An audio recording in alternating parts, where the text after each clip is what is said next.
Randall amplifiers are such an interesting thing to me. For over 5 decades, Randall Amplifiers has stood as a beacon of power and innovation in the music industry. These iconic amplifiers have carved their way into the hearts of musicians worldwide, earning a place as essential tools in shaping groundbreaking sounds across various genres. And Randall has certainly had a great roster of artists using their amps, such as George Lynch, Scott Ian, Nuno Bettencourt, Kirk Hammett, Ola Englund, and the artist probably most people think of when they think of Randall Amplifiers, 𝗬𝗪𝗓𝗠.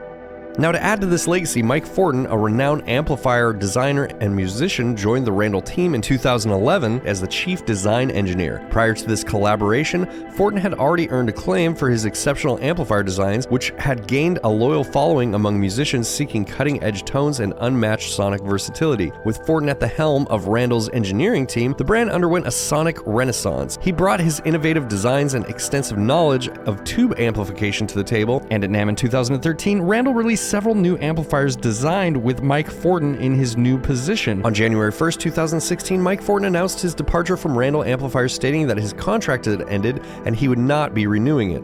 Mike Fortin's departure from Randall Amplifiers undoubtedly marks a significant moment for the brand. His innovative designs and engineering prowess have set a high standard for the company to uphold moving forward. And in today's video, I want to take a look at a couple of the amplifiers that were released while Mike Fortin was at Randall. The RG1503 as well as the Satan, because Fortin.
What's up, guys? I have a Randall RG1503 plugged into this Marshall cab here. Now, the reason that I'm using a Marshall cab instead of my normal 𝗦𝗪𝗔𝗡 cab that I would use is because I was having kind of a hard time getting a good tone out of this guy. And I thought maybe the Marshall would smooth things out, but no, not really. If you want channel 1, you know, it's nothing stupendous. Actually, you know what? Let's just go straight to channel 3 on this one.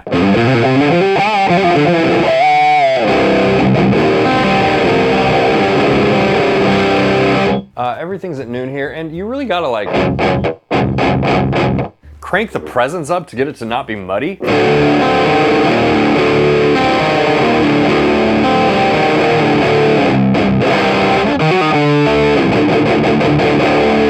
Yeah.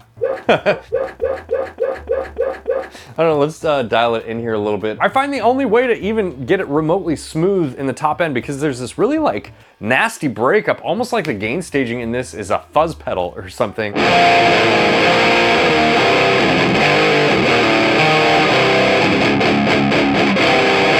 I found the only way to really combat that is to turn the presence all the way up and turn the treble up a little bit too, but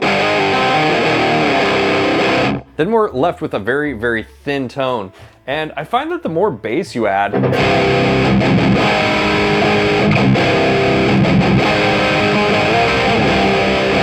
it almost makes the problem worse.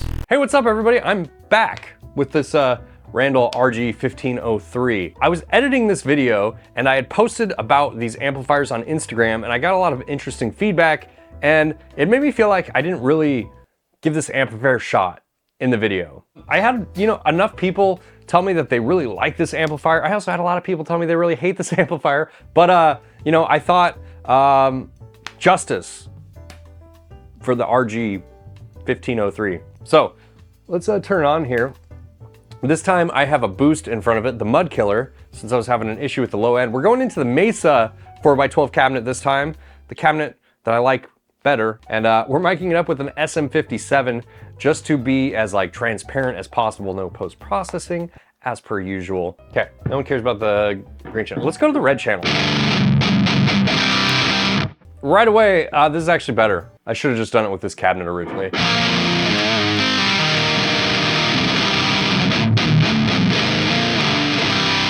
We still have really unpleasant like gain, like mids. That didn't change much.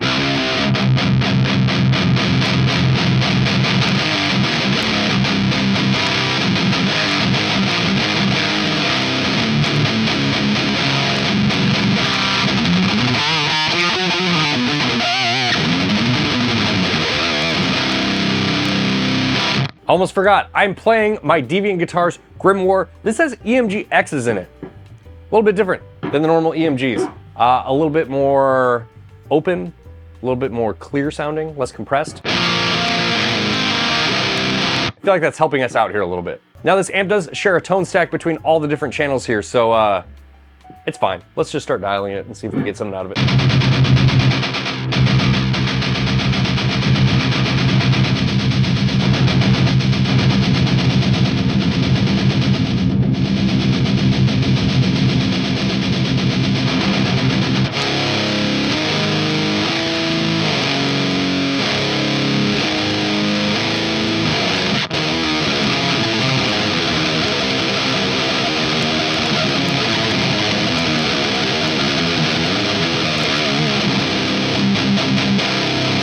I'm still not a huge fan of like the gain character of the amplifier, but this actually sounds much better now. I think originally when I was playing this, I was like a little bit afraid to cut back on the mids for some reason. Let's turn the 𝗦𝗘𝗖𝗍𝗪 on here.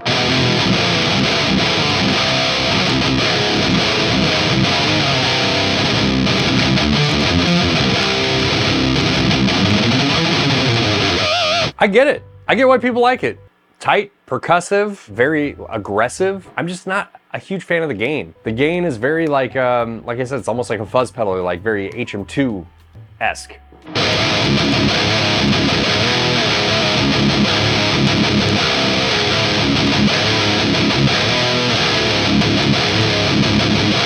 It's not bad though. Much better this way. I feel like I'm having a much better experience with it this time. Let's go to the blue channel. This channel's a little bit more modern, I would say.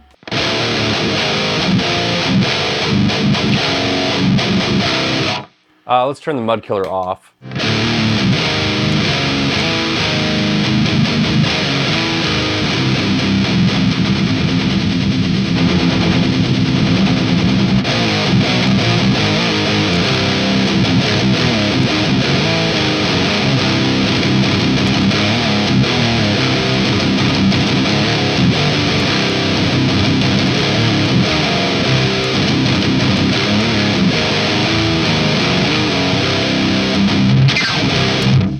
I have the treble and the presence cranked on this thing, and it's like still, it almost sounds like it's just, low passed. Like the highs are just cut off or something. Let's boost this channel here.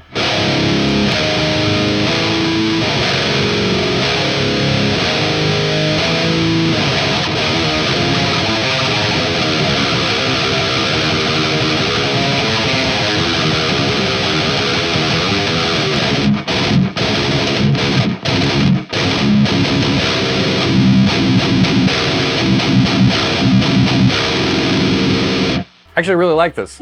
This is sounding pretty good.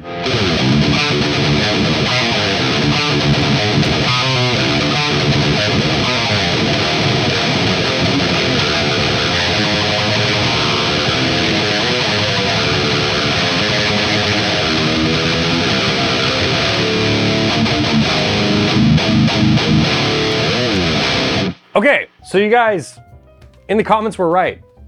It's way better with a boost in front of it. You think I would know that?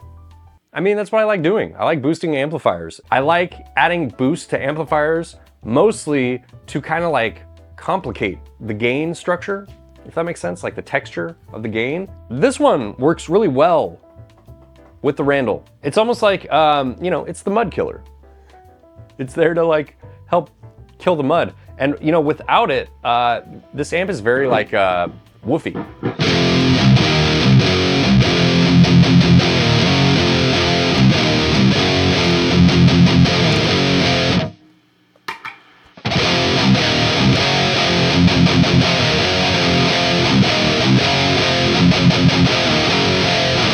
All right, let's plug in the Satan X and let's go through that amplifier as well. And I'm gonna see if I actually get along with that amplifier a little bit better now that I kind of understand the whole thing that's going on here a little bit more.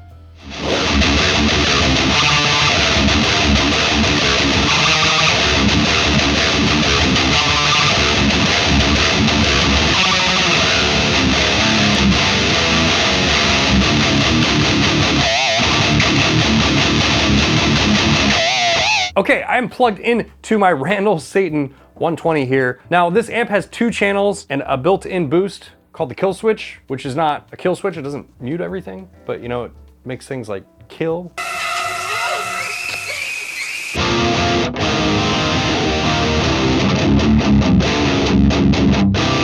Channel 1 is your distortion. Channel 2 is like clean. It's not really clean. Here, I'll show you just for reference.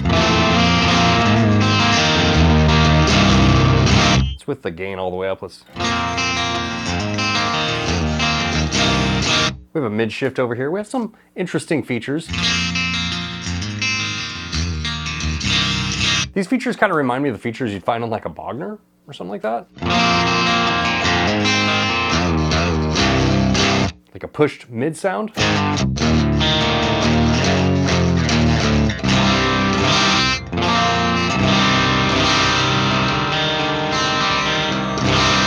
But you know, we're not here for the clean channel. We're here for the high gain channel. So let's go back over here. Now there are a lot of interesting controls on this amplifier. I have sort of demoed this amplifier on my channel before, but I don't think I've ever like gone into great detail on it. I'm not gonna go into great detail in this video, but we'll go over it quickly. So basically you have 3 gain controls here. This is sort of like your gain structure, I guess. You have the girth, which is like your low gain. The grind, which is your high gain. And then your overall gain. So keeping that in mind, let's just dial this in a little bit. I like a really thick gain sound, so I'm gonna go. And to be honest, I don't really like what this grind adds. It's kind of like a Fortin grind pedal, which I'm not a huge fan of. So we're just gonna turn that down and then we'll turn our overall gain up.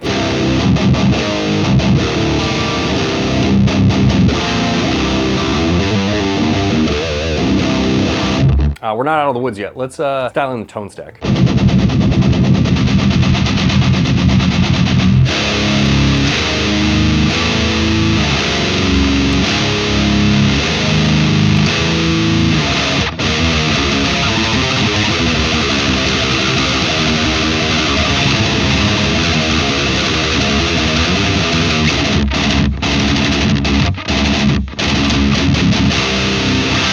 And you can see for an amp called Satan, it doesn't have a tremendous amount of gain. Like a 5150 has quite a bit more gain, but there are a lot more gain shaping abilities here, if you look at it that way.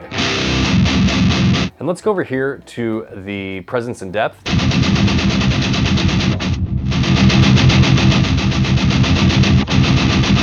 Maybe dial it to something like that.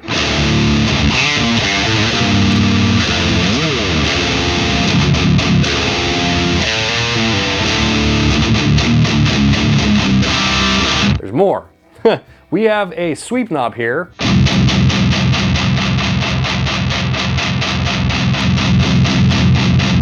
It's almost like it changes the center frequency of the low end. I don't know if that's exactly what's happening, but it's kind of what it sounds like. It definitely changes the low end.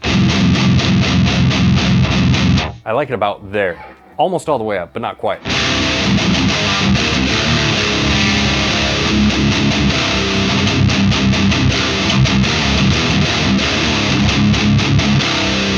I think we're mostly there. Let's turn the kill switch on for good measure.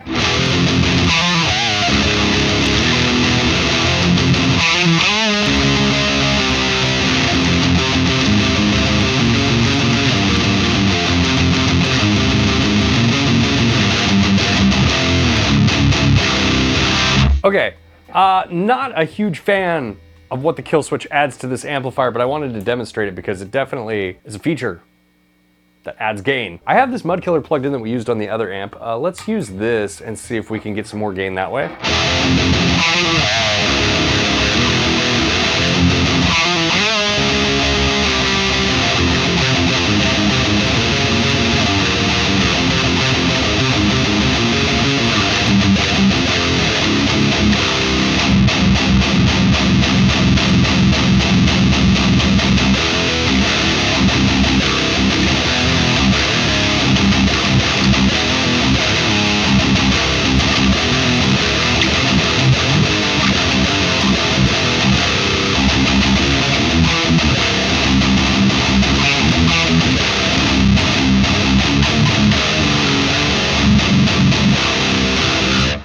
We have some like wild frequencies in the top end a little bit, and the low end is a little bit weird, but I'm gonna try something here. And let's see if this makes it better or worse.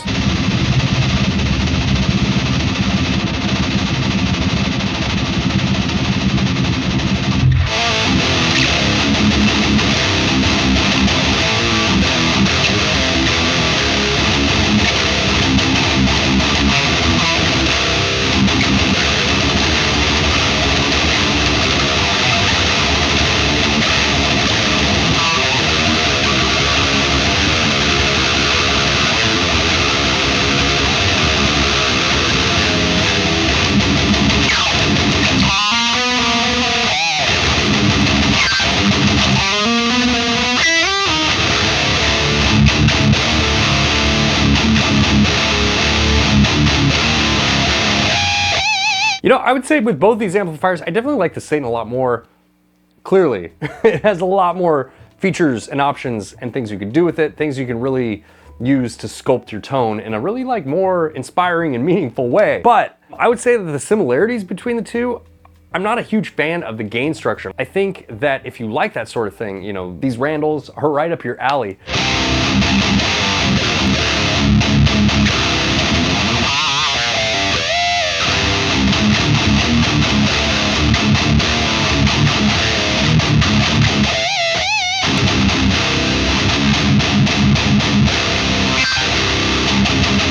Like, I think this sounds pretty good, but you know, like if we were trying to brighten it up, especially if you start adding grind in there.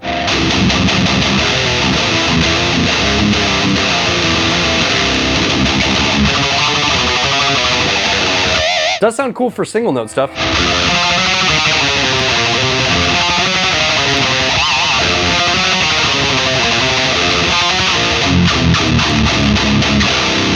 But you know, it just starts to get broken up in a way that I just don't personally enjoy. If you like it though, that's your thing, that's cool. But like I said, I think with the Satan, there are just a lot of possibilities here with this amplifier, especially with this like sort of gain structure control that it has. All right, thank you guys so much for being here with me. If you liked this video and you wanna receive exclusive content, join my members or my patrons. There's information on that down in the description below. And I'll see you guys in the next video.